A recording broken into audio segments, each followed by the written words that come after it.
Hello guys, मैं योगेश भारद्वाज। आज इस वीडियो में बात करने वाला हूँ क्लास 11th के लेटेस्ट सिलेबस की। ठीक है, जो इस साल सीबीएसई ने लॉन्च किया है ड्यू टू कोरोना, है ना, पेंडेमिक। बहुत प्रॉब्लम हो चुका है, सेशन चल नहीं रहा है। ठीक है, तो बहुत सारे टॉपिक्स को हटा दिया गया है इन चैप्टर्स। वो अभी हम देख लेंगे कौन सा चैप्टर हट और किस चैप्टर को पूरी तरह से हटा दिया गया है। क्लियर है? तो क्लास 11th के लेटेस्ट रिवाइज सिलेबस को हम यहाँ अभी देखने वाले हैं। यहाँ पर आप लोग जैसा देख सकते हैं, क्या है हमारे पास क्लास 11th का रिवाइज्ड।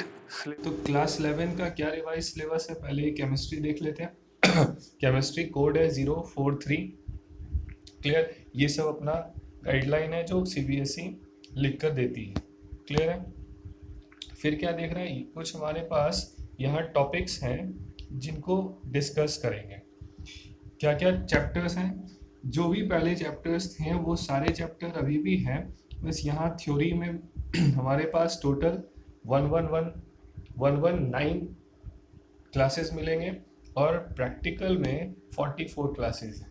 ठीक है, प्रैक्टिकल तो अभी बहुत मुश्किल है, पॉसिबल बहुत नज़र नहीं आ रहा है। ठीक है, इस साल के लिए। आगे देखते हैं चैप्टर्स कौन से हैं। तो चैप्टर पहले 14 होते थे, इस साल सिर्फ 13 है। बहुत कोई चेंज नहीं है। चेंज क्या है, एक लास्ट 14th चैप्टर था इन्वायरमेंटल केमिस्ट्री, बस उसको यहाँ से हटा दिया गया है।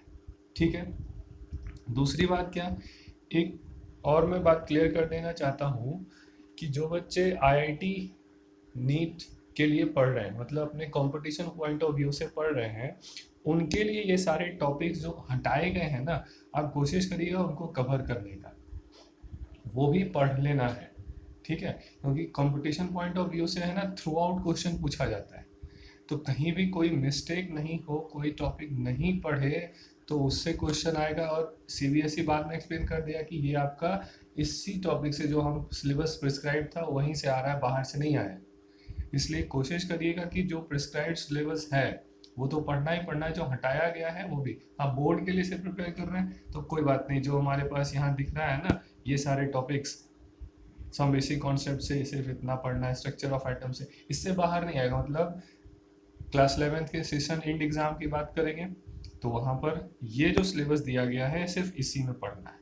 क्लियर है? तो आगे देखते हैं इधर सम बेसिक कॉन्सेप्ट में क्या है हमारे पास, और स्ट्रक्चर ऑफ एटम, ये 11 मार्क्स का क्वेश्चन रहेगा, इससे 4 मार्क्स का पीरियोडिक टेबल से होगा।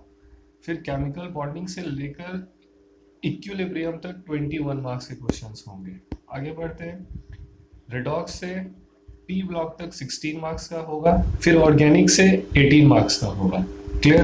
टॉपिक्स कौन सा है ये आप स्क्रीनशॉट ले सकते हैं यहाँ पर।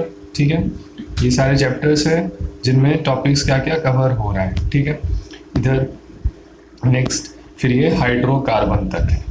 क्लियर? तो इसमें कोई बहुत ज़्यादा चेंज नहीं है। हम अब देखेंगे क्या इधर कि कौन से टॉपिक को हटा दिया गया है, मतलब किस टॉपिक को नहीं पढ़ना है।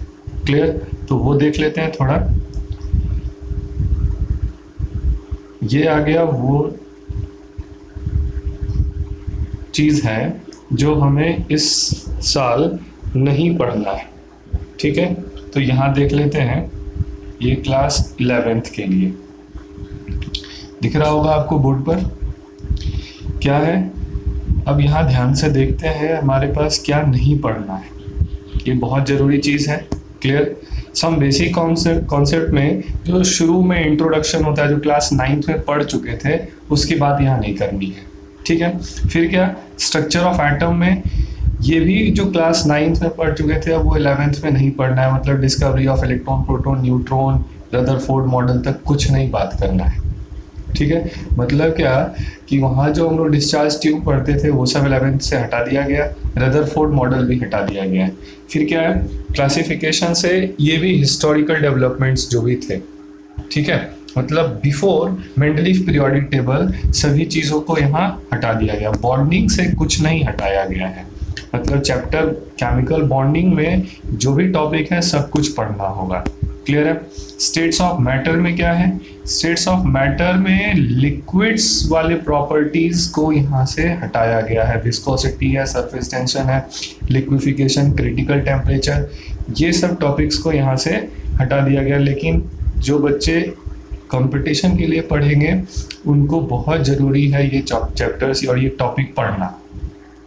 आप ऐसा मत सोचिएगा कि ये तो हटा दिया गया फिर हमको क्या मतलब है इससे, बिल्कुल भी ऐसा नहीं है, ठीक है। आप कोशिश करिएगा कि ये सारे टॉपिक्स को भी पढ़ लेने के लिए, क्योंकि ये जो लिक्विफिकेशन बहुत ज़रूरी, बहुत इंपॉर्टेंट, ऐसा नहीं कि सिर्फ इसी चैप्टर में लिक्विफिकेशन आएगा, बहुत सारे जगह इनका एप्लीकेशन है, ठीक है। तो छोड़ना नहीं है। Critical temperature, kinetic energy, molecular speed, ये सब फिजिक्स में भी टॉपिक आते हैं, तो इनको भी पढ़ना है जो कंपटीशन के लिए देख रहे हैं, ठीक है। थर्मोडायनेमिक्स से heat capacity, specific heat, criteria for equilibrium, ये सारे टॉपिक नहीं पढ़ने। एक्चुअली ये जो हीट कैपेसिटी है ना, ये फिजिक्स में भी आ जाता है, क्लास 11 फिजिक्स थर्मोडायनेमिक्स में, तो वहाँ भी ये पढ़ सकते हैं, वहाँ से नहीं हटाया गया होगा। इक्विलिब्रियम, सॉल्ट हाइड्रोलाइसिस, हेंडरसन, ये कह सकते हैं थोड़ा राहत मिला है बच्चों को बहुत बड़े टॉपिक्स से, ठीक है। सॉल्ट हाइड्रोलाइसिस बस सिर्फ एलिमेंट्री आइडिया होना, बाकी सारी चीज़ों को हटा दिया गया है, ठीक है। फिर रेडॉक्स रिएक्शन में एप्लीकेशन इससे कुछ भी नहीं हटा, ऐसे ही छोटा मोटा चीज़ है ये। हाइड्रोकार्बन से कह सकते हैं बहुत ज़रूरी चीज़ हटाया गया है, क्या, preparation properties and uses of hydro, बहुत बोरिंग चीज़ होता था कि हाँ ये कंपाउंड लिख दिए, इनऑर्गेनिक कंपाउंड, अब इसका ये देखो प्रिपरेशन है, प्रॉपर्टीज, ये सब, इसका मुझे लगता था कि बच्चे ऐसे भी इंटरेस्ट लेते थे। क्लियर है, ये चीज़ हटा है। फिर एस ब्लॉक एलिमेंट से भी वही चीज़ हटा है, जैसे preparation properties of some compound, important compounds, calcium carbonate, sodium carbonate, sodium chloride, sodium hydroxide, यहाँ भी ठीक है। जो भी चीज़ हटाया गया उसमें बच्चे कोई इंटरेस्ट लेते नहीं थे, सिर्फ दिमाग खराब करता था, कह सकते हैं ना। तो चलिए यहाँ से अच्छा चीज़ हटा है, ओके।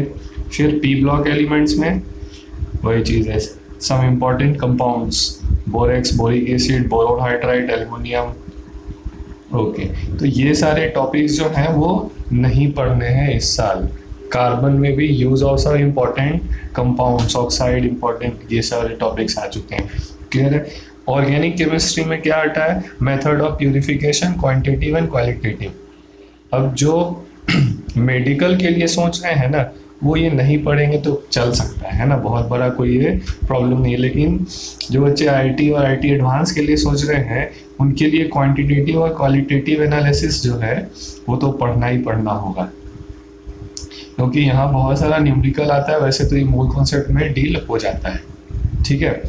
तो ये सारे टॉपिक्स ऑर्गेनिक से हटा दिए गए हैं। हाइड्रोकार्बन में क्या है, फ्री रेडिकल मैकेनिज्म और पायरोलाइसिस, कंबशन एंड पायरोलाइसिस, ये हटाया गया। एनवायरमेंटल पूरा का पूरा चैप्टर ही खत्म हो गया, ठीक है। तो ये आपका क्या है, थ्रू आउट रिवाइज सिलेबस था इस साल के लिए। और तो अभी भी क्लास शुरू नहीं हुआ है, जैसा कि आज मैं 19 जुलाई को वीडियो बना रहा हूँ। एक वीडियो और पहले भी दे चुका हूँ सेम टॉपिक पर, जिसमें क्या था, मेरा खुद का प्रेजेंस नहीं था, एक स्क्रीनशॉट लेके हम वहाँ किए थे, वो भी आप देख सकते हैं। क्लियर है। बट ये एक रिवाइज सिलेबस है, फुल रिव्यू, ओके। तो आप देखिए, वैसे तो क्लास अभी भी शुरू नहीं हुआ है,